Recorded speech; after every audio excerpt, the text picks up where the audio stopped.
पहला वीडियो कुछ कारणों से रुक गया था। चलिए आगे बढ़ते हैं। 4x² + 3x + 9 = 0, 7x² - 8x + c = 0, 2x² + 9x - 9x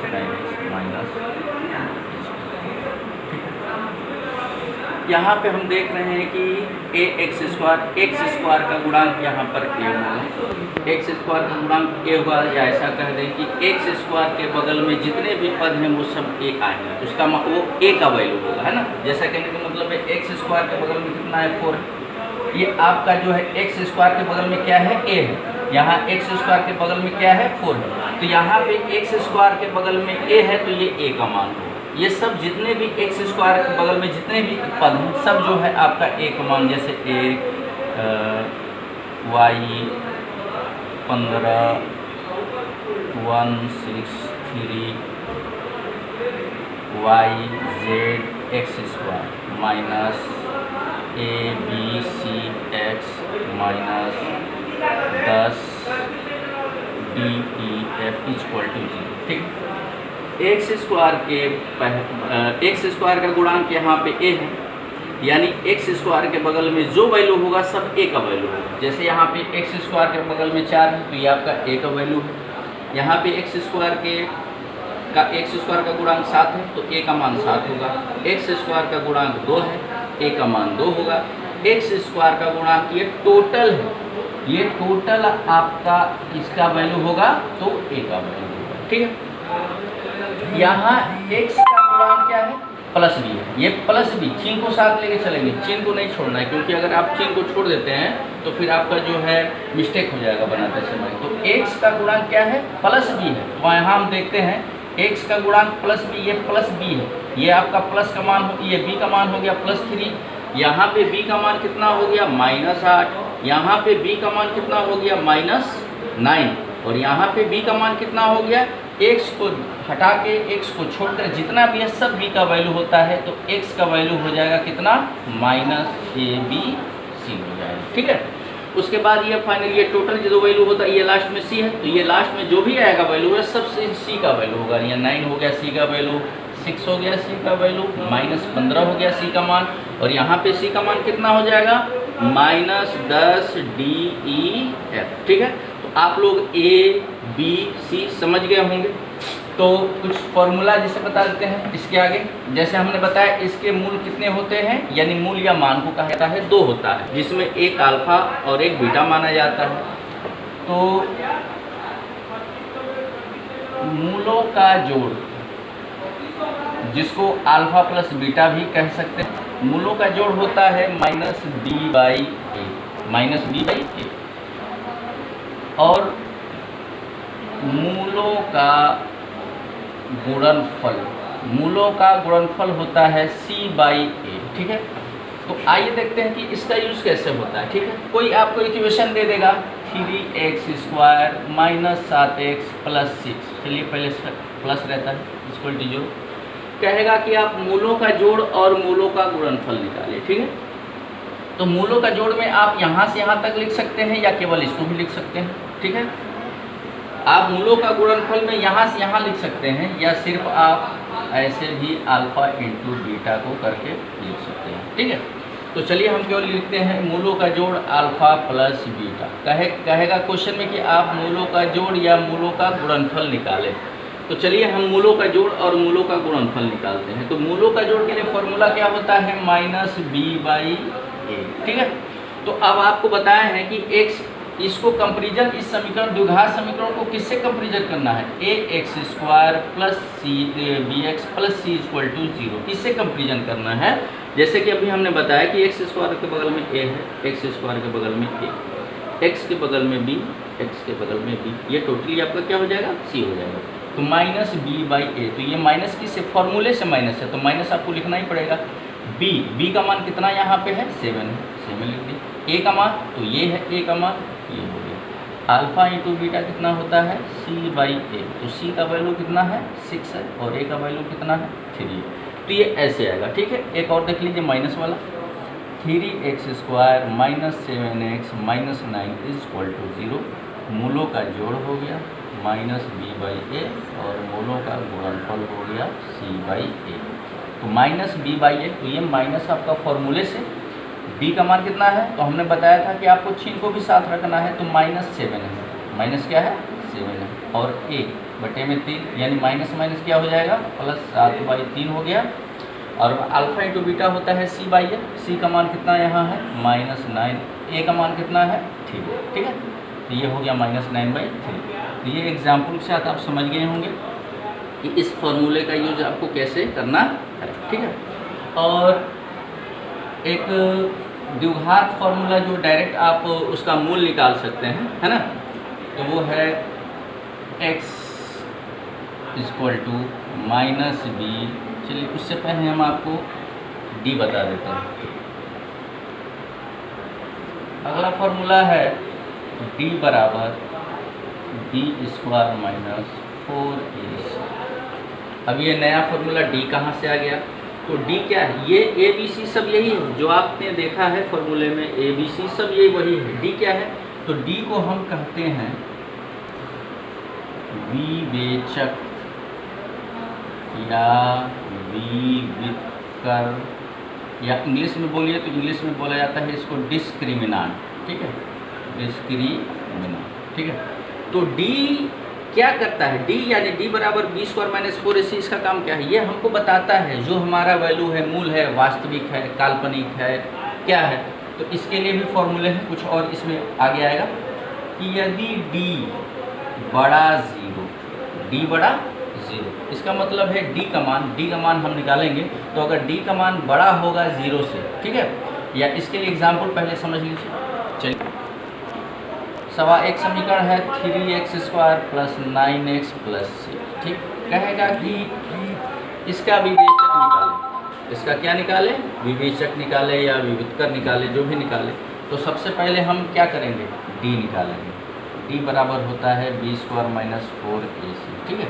तो ये a है, ये आपका b है, ये आपका c है। a मान रखिए, b का मान 9, 9² 4, a का मान ये 4, a का मान हो गया 3, c का मान हो गया 6। 9 का स्क्वायर की हो जाएगा 81, 4 3 12, 12 6 72। 81 में से 72 गया, 11 में से 2 गया 9, और 7 से 9, ठीक है। तो ये केवल अगर क्वेश्चन में आएगा कि आप केवल d विवेचक निकालें, तो आपको केवल इतना निकाल के छोड़ देना होगा, ठीक है। इसके बाद इससे रिलेटेड 3 और आपके फॉर्मूले मिलेंगे। ये कहेगा कि b² - 4ac बड़ा है 0 से, ठीक है। b² - 4ac = 0 और b² - 4ac << 0, ठीक है। पहला अगला 4 नंबर पर जो आपका फॉर्मूला है कि b² - 4ac, है ना, बड़ा होगा 0 से। इसका मतलब क्या कि अगर b² - 4ac बड़ा होगा 0 से, तो आपका मूल वास्तविक और इसको हटा देते हैं असमान। अगर b² - 4ac = 0 यानी बराबर 0 के होगा, तो मूल वास्तविक और समान।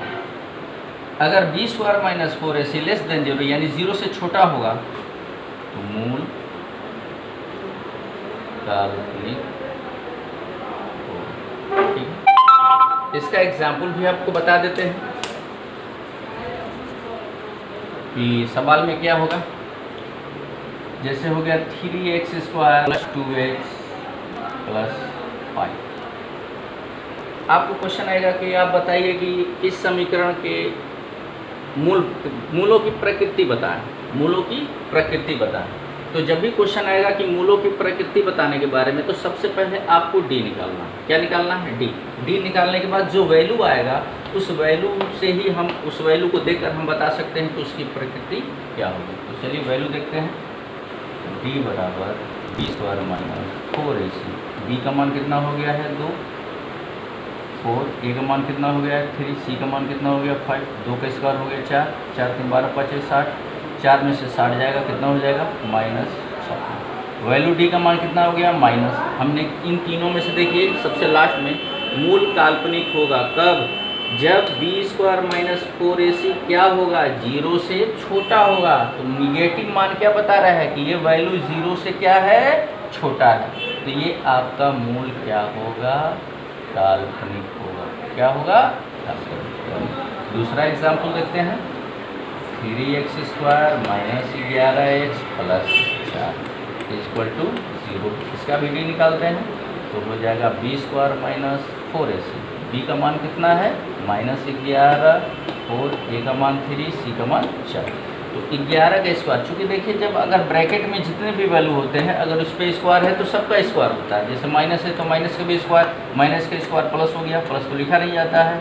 11 का स्क्वायर कितना होगा 1 to 1, और ये 4 3 12, 12 चौके 48। तो कितना हो जाएगा 11 में ले 8 गया 30, और आपका हो जाएगा ये भी 11, 11 में ले 4 गया 7। ठीक है, वैल्यू क्या आया 73। ये प्लस में क्या है प्लस में है, तो ये क्या है b², ये 0 से बड़ा है ना, ये 73 क्या है 0 से बड़ा है।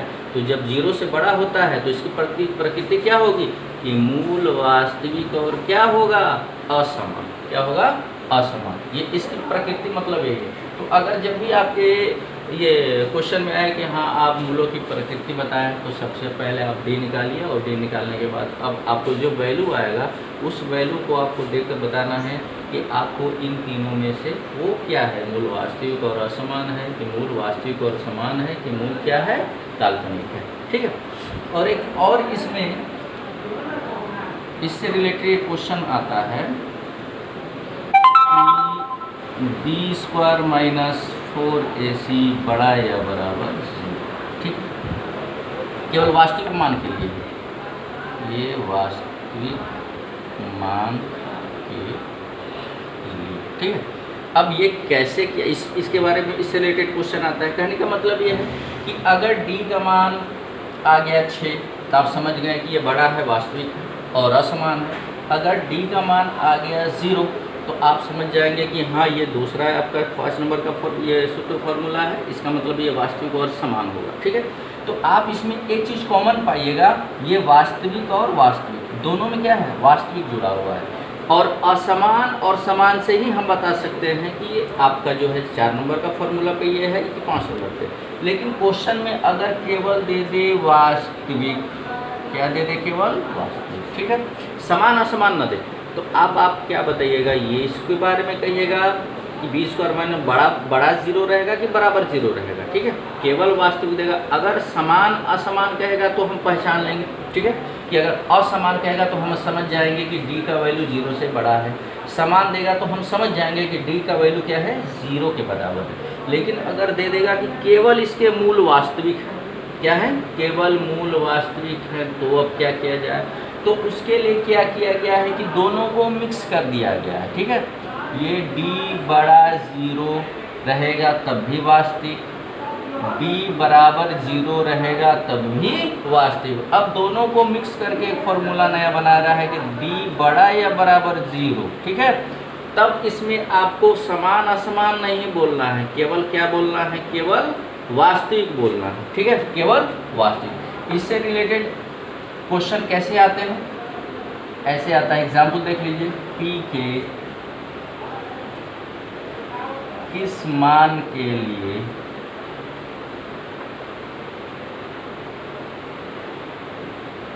द्विघात समीकरण px² - 7x + 2 के मूल वास्तविक होंगे। ठीक है, सवाल में है कि p के किस मान के लिए द्विघात समीकरण के मूल क्या होंगे वास्तविक होंगे। अगर इसमें वास्तविक के साथ देता कि वास्तविक और असमान होंगे तो हम केवल इस फॉर्मूले का यूज़ करेंगे। अगर इसमें देता वास्तविक और समान होंगे तो हम केवल इस फॉर्मूले का यूज़ करेंगे। लेकिन अगर केवल वास्तविक दिया है तो केवल वास्तविक तो दोनों में है, वास्तविक वास्तविक दोनों में है, तो हम क्या करेंगे, ये जो तीसरा फॉर्मूला इन दोनों से मिलकर बना है उसका यूज़ करेंगे। ठीक है, तो सबसे पहले हम d निकालेंगे। B square minus 4ac, B का वैल्यू हो गया -7, ठीक है। 4 ए का वैल्यू p है और c का वैल्यू 2 है। कितना हुआ? ठीक, ये हमारा दिया गया। अब है चूँकि हमारे प्रश्न से क्या है, प्रश्न से मूल क्या है आपका? वास्तविक है। मूल क्या है? वास्तविक है। मूल वास्तविक कब होगा? मूल वास्तविक होने के लिए क्या होना चाहिए? d बड़ा या बराबर, या आप बी स्क्वायर माइनस 4ac लिखिए, बी स्क्वायर माइनस 4ac बड़ा या बराबर क्या होना चाहिए? 0 होना चाहिए, ठीक है। तो आप इसका वैल्यू तो हम निकाल चुके हैं। बी स्क्वायर माइनस 4ac का वैल्यू क्या है? 49 माइनस 8p बड़ा या बराबर 0 हो जाएगा, ठीक है। आप इस माइनस को उधर भेज दीजिए, तो आप जानते हैं कि माइनस उधर जाके क्या बन जाएगा? प्लस 8 आपका इधर आ जाएगा, इंटू में है, जब आएगा तो ये क्या हो जाएगा? भाग में हो जाएगा। इसको ऐसे भी लिखा जा सकता है, ठीक है। ये अभी पूरा फॉर्मूला नहीं हुआ है, ये अभी जो है उसका जो है 3 पार्ट में 2 भाग दिया हुआ है। तो ये एक जो लेसन है जो हमको शुरू करना है, उससे रिलेटेड जो आपके जो फॉर्मूले वगैरह थे वो हमने आपको बताया है। और कल से हम जो है इतना फार्मूला पहले आप क्या करिए, अपने दिमाग में रखिए, इसको अच्छे से समझ लीजिए, है ना। जो भी एग्जाम्पल बताया गया है आप उसको समझिए। अगर आपको जो भी न समझ में नहीं आता है तो आप कमेंट बॉक्स में उसको आप रिप्लाई दीजिए। और कल से हम ये लेसन जो है ना, कल से हम आपको